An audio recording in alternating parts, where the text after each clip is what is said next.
On a cold, moonlit night, 72-year-old Walter Hargrove stepped into his backyard for what he thought was another sleepless evening under the stars. But what he saw next would haunt him forever. A glowing, silent UFO hovering inches above his garden, casting an eerie green light. Moments later, his dog let out a blood-curdling howl and vanished into thin air. Walter thought it was over. It wasn't. What followed would unravel the darkest secrets of his quiet life. Walter Hargrove had always found comfort in the steady rhythms of his life. A retired engineer, he spent his days tending his modest garden, reading science fiction novels, and playing chess against himself. His backyard, bordered by tall oaks and wild shrubs, was his sanctuary. The soft chirping of crickets, the cool night air, and the occasional rustle of leaves made it a haven of peace. But even Walter, a man of logic, could not have imagined the events that would shatter his serenity forever. It began with an unusual hum. At first, Walter thought it was the distant sound of a truck or a generator, but the noise didn't fade. It grew louder, more distinct, and carried an almost mechanical rhythm. He looked around, searching for its source, but the sound wasn't coming from the forest or the highway. It was above. Walter tilted his head skyward, and his breath caught. Suspended in the starry sky was a circular craft, its surface shimmering as though it were alive. Green lights pulsated from its underside, casting an eerie glow that made the familiar backyard appear strange and unwelcoming.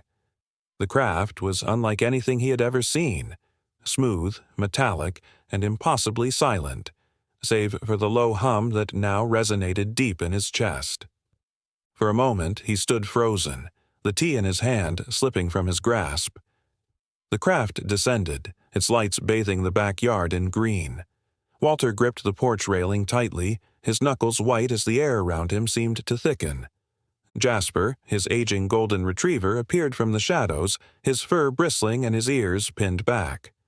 The dog, usually calm and lazy, let out a low growl. "Easy, boy," Walter whispered, though his own voice trembled.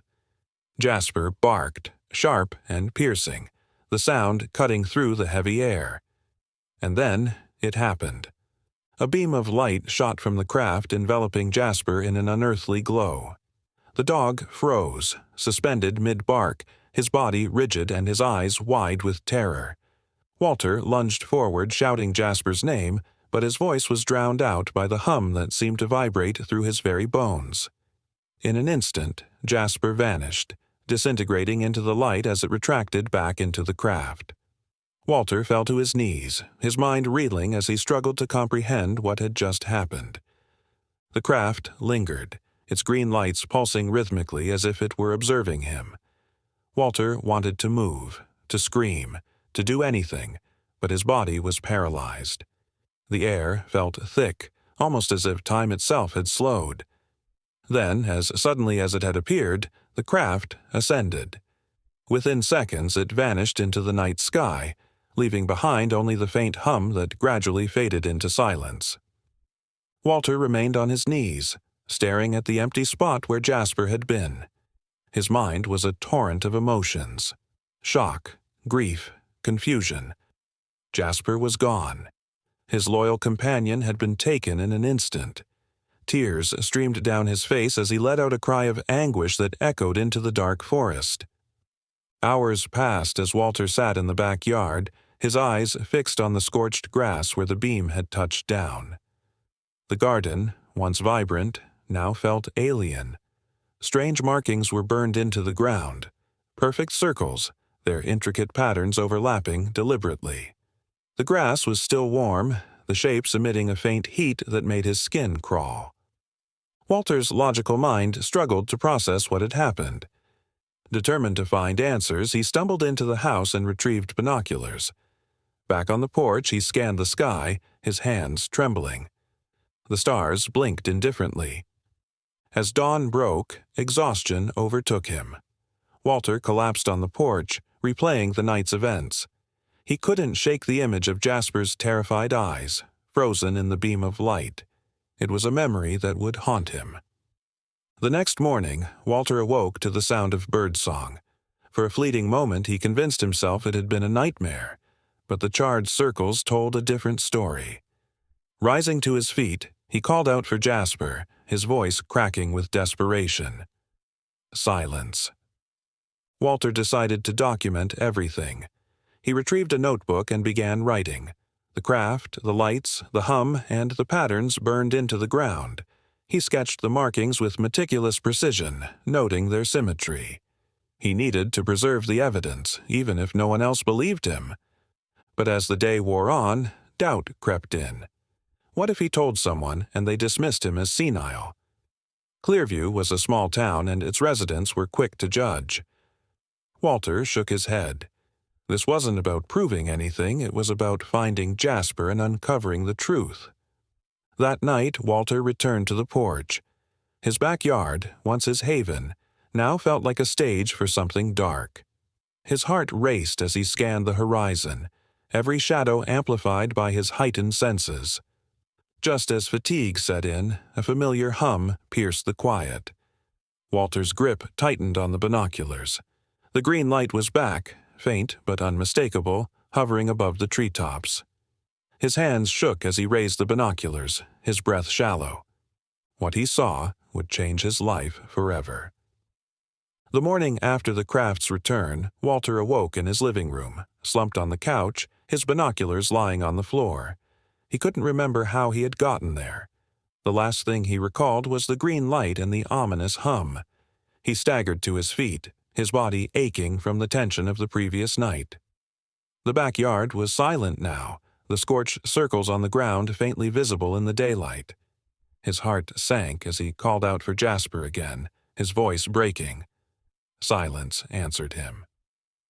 Determined to find answers, Walter spread his notes and sketches across the dining table. The burned-in patterns haunted him. They weren't random. They had a deliberate symmetry, an almost geometric perfection. He scribbled calculations in the margins of his notebook, trying to decipher meaning from the symbols. But they remained a mystery, each line taunting him with its silence. Walter knew he needed help. He picked up the phone and dialed the number of Dr. Elias Corbin, a retired physicist he had worked with decades ago. Elias had always been fascinated by the unexplained, often speaking about the possibility of life beyond Earth. If anyone could help, it was him. "Walter, it's been years," Elias said when he answered, his voice warm but curious. "What's this about?" Walter hesitated. "Elias, something happened last night. I need your expertise. It's about something I saw." There was a long pause. "You've got my attention," Elias said. "What did you see?" Walter described the craft, the lights, and the disappearance of Jasper. He didn't hold back, recounting every detail. When he finished, Elias was silent. "Walter," he said slowly, "I believe you. I want to help. Can I come over?" Relief washed over Walter. "Yes," he said quickly, "as soon as you can." By late afternoon, Elias arrived. He was older, his hair completely white but his eyes still sharp. He wasted no time examining the backyard. Crouching beside the scorched circles, he ran his hands over the burned grass. "This isn't natural," Elias muttered. "The precision, the uniformity. This was made by something advanced." Walter watched as Elias pulled a small device from his bag, a Geiger counter. The machine crackled faintly as Elias moved it over the markings. "There's residual radiation," he said. "Not dangerous, but it's there. Whatever was here left a trace." They spent hours in the backyard, Elias taking measurements and making notes. As night fell, the two men sat on the porch, staring at the darkening sky. "Do you think it will come back?" Walter asked. Elias didn't answer immediately. "If it does," he said, "we need to be ready." That night, they set up a camera in the backyard, positioning it to capture the area where the craft had descended. Elias also placed a motion-activated recorder nearby. It wasn't much, but it was a start. Walter didn't sleep. He sat on the porch with Elias, both of them scanning the sky. Hours passed in silence, but the craft didn't return. As dawn broke, Walter felt a mix of relief and frustration. He wanted answers, but he wasn't sure he could handle seeing it again. Elias stayed another day, analyzing the data he had collected. The radiation levels, the symmetry of the markings, the residual heat, all pointed to something extraordinary. "This isn't a hoax, Walter," Elias said. "What you saw was real, and it wasn't from here." Walter nodded, though the confirmation did little to ease his mind. As Elias drove away, Walter felt a deep sense of isolation. He wasn't alone in his belief anymore, but the weight of what he had witnessed still pressed heavily on him. That night, Walter reviewed the footage from the camera. His hands trembled as he fast-forwarded through hours of recordings. At first, there was nothing but darkness and the occasional rustle of wind. But then, just before dawn, the camera caught something. A faint green glow appeared at the edge of the frame, distant but unmistakable. Walter's heart raced as he rewound the footage, watching the light flicker and then vanish. He stared at the screen, his mind racing. The craft had returned, but it had stayed just out of reach, as if it were watching him. The thought sent a chill down his spine. Whatever this was, it wasn't over. Walter spent the following days preparing. He bought more equipment, cameras, recorders, and night vision goggles. He wasn't sure what he was looking for, but he couldn't stop. The craft, the symbols, the radiation. They were pieces of a puzzle he didn't understand. And then there was Jasper. Walter couldn't shake the feeling that his dog was still out there, somewhere, waiting for him. As the night stretched on, Walter's obsession grew. He began to see patterns in the stars, connections where there were none. His quiet life had become a whirlwind of questions and fear, and though he didn't know it yet, the answers he sought would lead him to truths that would test the very limits of his sanity. Walter's days blended into nights, each one darker and more isolating than the last. His once predictable life had become an unrelenting search for answers.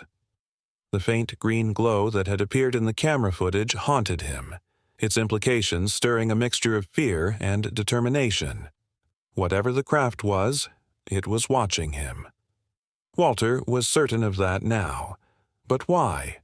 And what did it want? Determined to take control, Walter began mapping out a plan. He scoured old notebooks for mathematical theories that might help decipher the symbols left in his backyard. His calculations hinted at something bigger. The circles seemed to form coordinates, but the location they pointed to was baffling: a dense forest outside Clearview. Elias called often, offering advice and encouragement, though his tone was cautious. "Walter, be careful," he said. "If this thing is as advanced as we think, it's far beyond our understanding. Don't go looking for trouble." But Walter couldn't stop himself. The thought of Jasper alone, frightened or worse, drove him to the edge of reason. Armed with a flashlight, a compass, and his late wife's revolver, Walter set out toward the forest. The night air was cold and heavy, the trees towering over him like silent sentinels. The deeper he ventured, the more uneasy he became. The forest was unnaturally quiet, the usual sounds of crickets and rustling leaves eerily absent. His flashlight beam cut through the darkness, revealing twisted roots and moss-covered stones. Then, just as he began to doubt his decision, he saw it, a faint glow in the distance, pulsing like a heartbeat. Walter's breath hitched as he moved closer. The glow emanated from a clearing, where the ground was scorched in patterns identical to those in his backyard. But there was something else. In the center of the clearing stood a monolithic structure, sleek and metallic, its surface shimmering in the pale light. The object hummed faintly, vibrating through Walter's chest. He approached cautiously, his hand resting on the revolver at his side. The monolith seemed to sense his presence, its humming intensifying as he drew nearer. Symbols began to appear on its surface, glowing faintly. They were the same ones burned into his lawn, but now they shifted and rearranged, forming sequences that felt deliberate, like a language Walter couldn't understand. Desperate for answers, he reached out to touch the monolith. The moment his fingers made contact, a surge of energy coursed through his body, overwhelming his senses. Images flooded his mind, flashes of the craft, the green light, and Jasper, suspended in the beam, his eyes wide with fear. But there was more. He saw strange landscapes bathed in colors he couldn't describe, and beings with elongated forms that defied human anatomy. When Walter pulled his hand away, he collapsed to the ground, gasping for air. The monolith's glow faded, and the humming ceased. For a long moment he sat there, his mind reeling. What he had seen wasn't just a memory. It was a message. But from whom? And why? He stumbled back to his house, his legs weak and his heart racing. Elias called the next morning, his voice urgent. "Walter, I've been reviewing the data. The radiation levels around those symbols are increasing." "I know," Walter said hoarsely. "I found something in the forest." He described the monolith and what had happened when he touched it. Elias was silent. "Walter, this is bigger than either of us," he said. "We need to bring in a team." "No," Walter snapped. "This is personal, Elias. They took Jasper. I'm not letting anyone else handle this." Elias sighed. "Then promise me you'll be careful. Whatever you're dealing with, it's beyond us." Walter's obsession deepened. He returned to the forest several times, each visit revealing something new. The monolith's symbols changed with each encounter, growing more intricate. Despite Elias's warnings, Walter felt drawn to the monolith, as if it were calling to him. But it wasn't just the monolith. Walter began to notice changes in himself. His dreams, once mundane, became vivid and unsettling. He saw the craft, the beings, and Jasper, but there was something else, an overwhelming sense of connection, as if he were being watched even in his sleep. He woke each morning drenched in sweat, the dreams lingering like a fog. One night, as he sat on the porch, the hum returned. This time it was louder, more insistent. The green light appeared on the horizon, growing brighter with each passing second. Walter's heart raced as the craft descended, its silhouette illuminated against the night sky.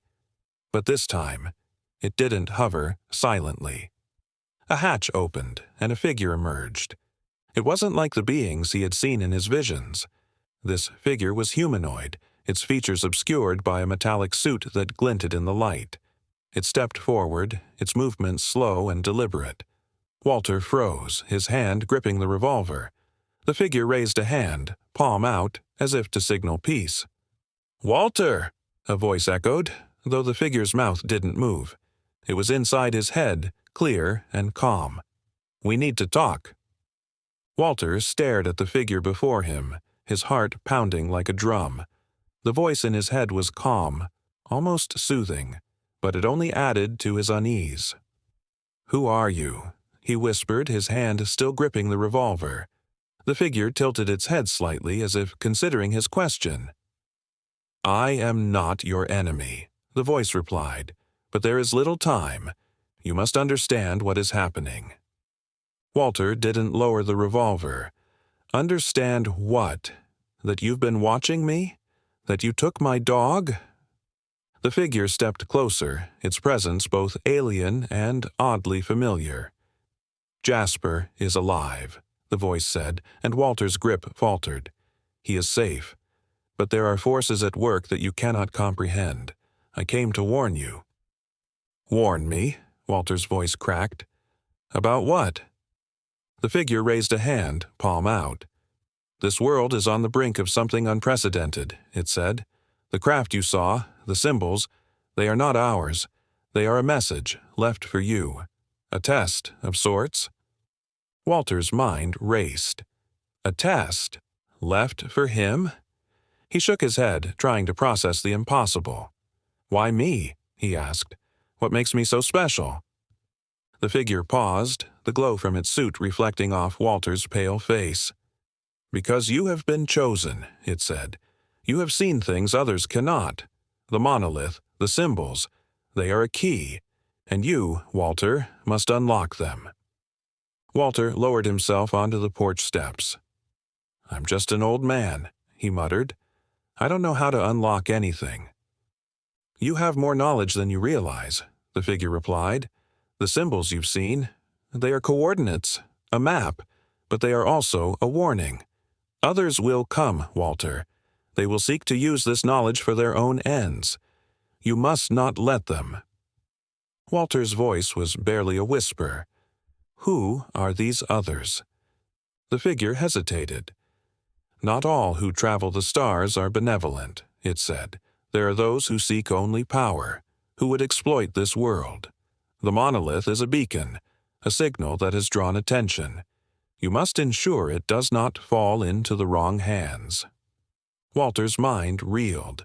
He thought of Elias, the radiation, and the changes he'd begun to notice in himself.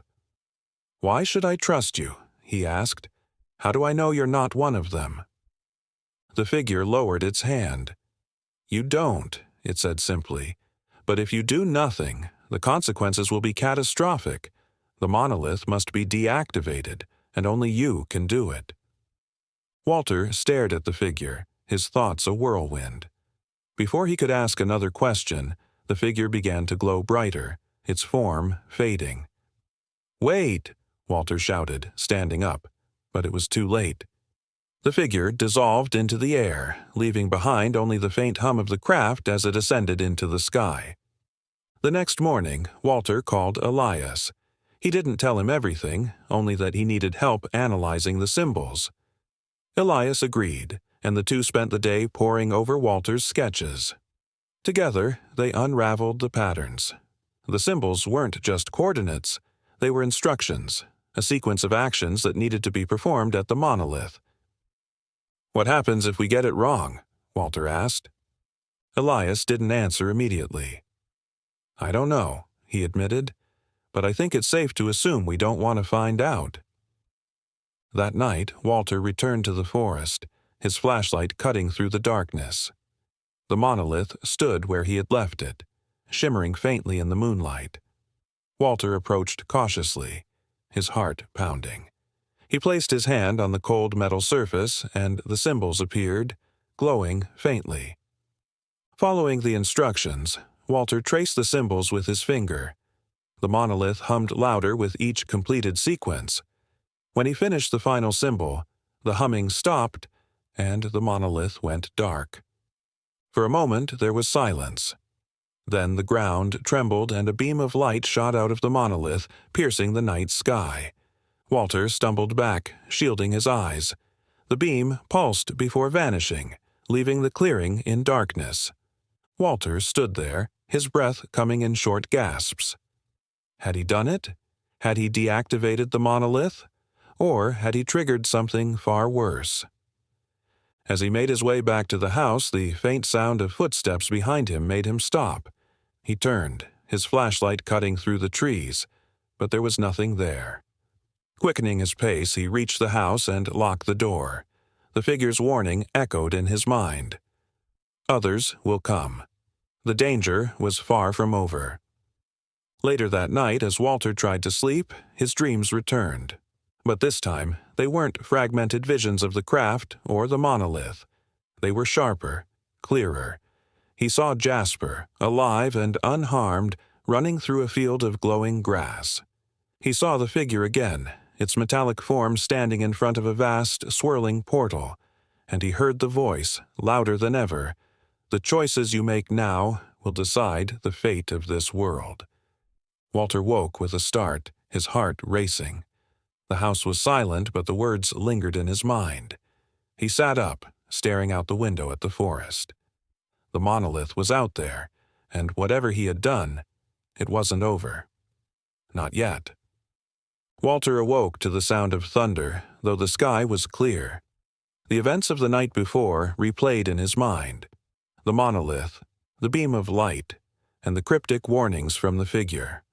What had he activated, and why did he feel like the world was holding its breath? Determined to find answers, Walter stepped onto the porch. The forest looked unchanged, but the air felt heavy. He scanned the treetops, half expecting to see the craft hovering above. The sky remained empty. He didn't have to wait long for the first sign of trouble. As he stepped back inside, the ground trembled beneath his feet. It wasn't violent, but enough to send a vase tumbling off the shelf. Walter froze, his heart racing. The tremor lasted only a few seconds, but it left an uneasy silence in its wake. The phone rang. He snatched it up. "Hello?" "Walter, it's Elias," his friend said, his voice strained. "That tremor, it wasn't natural. Something's happening." Walter swallowed hard. "It started after I activated the monolith, didn't it?" "I think so," Elias admitted. "It's sending out a signal. I've been monitoring electromagnetic activity near the forest. There's a massive spike." "A signal? To who?" "I don't know," Elias said. "But if the figure you saw was right, it's drawn attention. Walter, I don't think we're alone anymore." That night, as Walter sat on the porch, the hum returned. It was deeper now, vibrating through his bones. He looked up and saw the green light on the horizon, brighter than ever. The craft was back, but it wasn't alone. 3 more crafts appeared, their lights glowing in synchronized pulses. They hovered in a triangular formation, filling the night with an oppressive energy. Walter gripped the arms of his chair, his breath coming in short gasps. The crafts descended, their lights bathing the forest in green. Walter's backyard was illuminated, the trees casting long shadows. Then beams of light shot down, piercing the ground. The earth trembled violently, and Walter stumbled as the porch railing shook. From the beams, figures emerged. Taller than the humanoid figure Walter had seen, their forms were sleek and elongated. Their glowing eyes scanned the area as they moved with unnerving precision. Walter ducked inside, his heart pounding. Peering through the window, he watched as the figures spread out, searching. His mind raced. Were these the others the figure had warned about? He thought of the monolith, the symbols, and the vision from his dream. What had he unleashed? The phone rang again. "Elias?" "Walter, listen," Elias said urgently. "The monolith, it's a gateway. You didn't deactivate it, you opened it." Walter's blood ran cold. "A gateway to what?" "To wherever they're from," Elias said. "The radiation levels and energy spikes. It's an interdimensional rift. Those things out there, they're not here to help." Walter looked out the window. The figures were closer now, their glowing eyes sweeping over the house. "What do I do?" he whispered.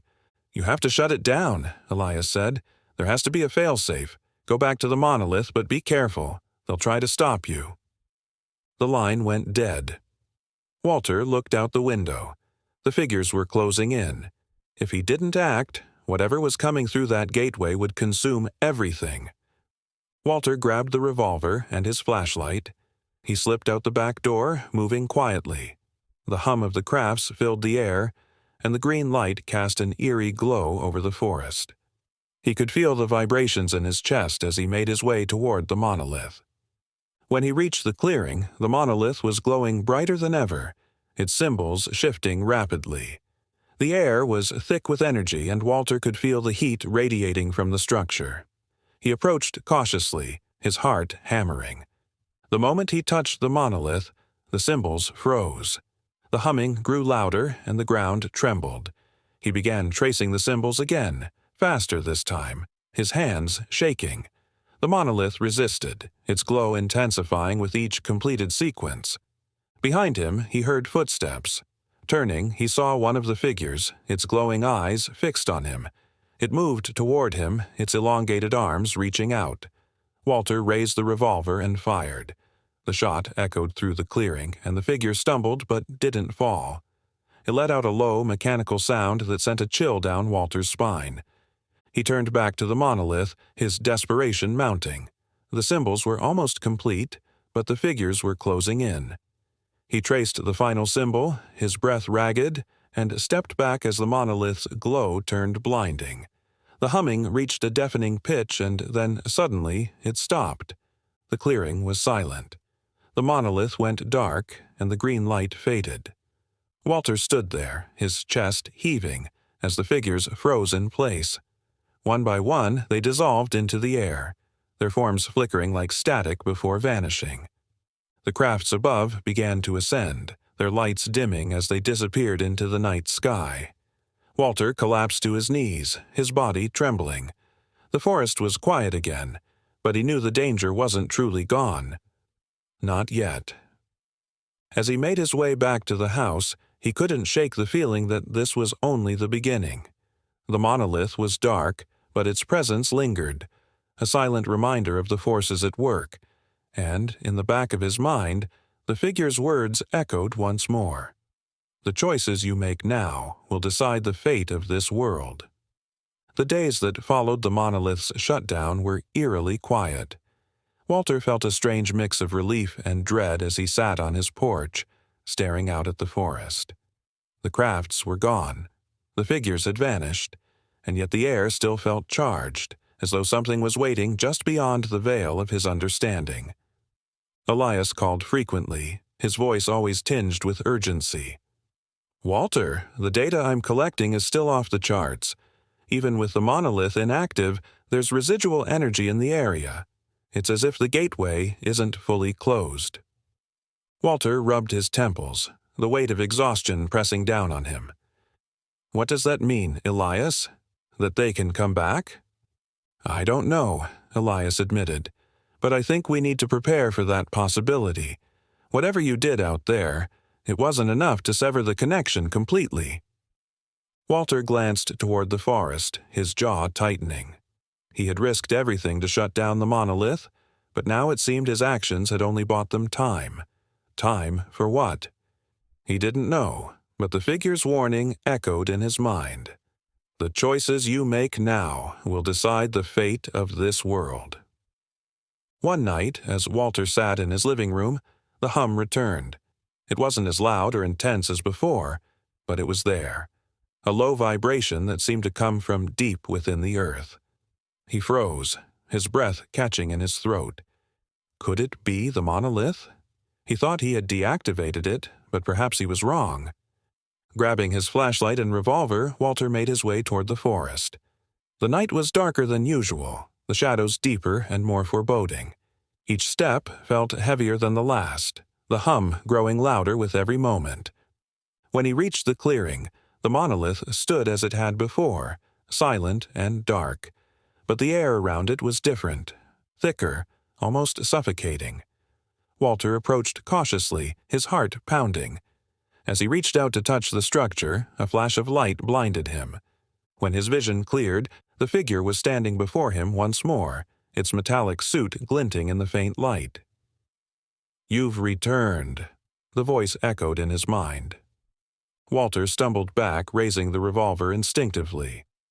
"I thought I shut it down," he said, his voice shaking. "Why is it still active?" The figure tilted its head slightly.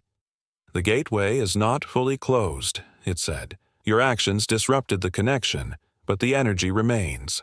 It will take more to sever the link entirely." Walter lowered the revolver slightly, his brow furrowing. "What more can I do? I've done everything you asked." "There is one final step," the figure said, "but it comes at a cost." Walter's stomach churned. What kind of cost? The figure took a step closer, its presence both calming and unsettling. "The monolith is tied to this world through you. Your connection to it is what allowed you to deactivate it. But to sever the link completely, that connection must be broken." Walter stared at the figure, his mind racing. "You're saying I have to sacrifice myself?" The figure didn't answer directly, but the silence was enough. Walter felt his knees weaken, the weight of the moment bearing down on him. He had spent his life as an ordinary man, never imagining he would be faced with a choice like this. "What happens if I don't?" he asked finally. The figure's glowing eyes seemed to dim slightly. "The gateway will reopen, and this world will fall." Walter's grip on the revolver tightened as he looked at the monolith. The choice before him was clear, but it wasn't easy. He thought of Jasper, of Elias, of the world he would leave behind. Was he willing to give everything to save it? Taking a deep breath, Walter stepped forward. "Tell me what to do." The figure raised a hand, and the monolith began to glow faintly. "Place your hand on the monolith," it said. "The energy will pass through you, severing the connection. You will feel pain, but it will be brief. And then it will be done." Walter hesitated, his hand trembling as he reached out. The surface of the monolith was cold beneath his palm, and immediately he felt a surge of energy coursing through him. His body convulsed. The pain, unlike anything he had ever experienced. But he held on, gritting his teeth as the monolith's glow grew brighter. Finally, the light dimmed and the hum ceased. Walter collapsed to the ground, his chest heaving. The figure knelt beside him, its voice softer now. "It is done," it said. "The gateway is closed. This world is safe." Walter struggled to sit up, his vision blurry. "What happens now?" "You will recover," the figure said, "and you will be remembered as the one who saved your world." Walter watched as the figure began to fade, its form dissolving into the air. The monolith stood silent and dark once more, its power extinguished. For the first time in days, the forest felt truly still. As Walter made his way back to the house, he felt a strange sense of peace. The danger was gone, the gateway closed, but he knew the memory of what had happened would stay with him forever. And in the quiet moments, he would always wonder what lay on the other side of the rift, waiting. The monolith had taken much from him, but it had also given him something in return, a purpose, a reason to fight. And as he stepped onto the porch, the first rays of dawn breaking over the horizon, Walter knew he had made the right choice. The world would go on, and that was enough.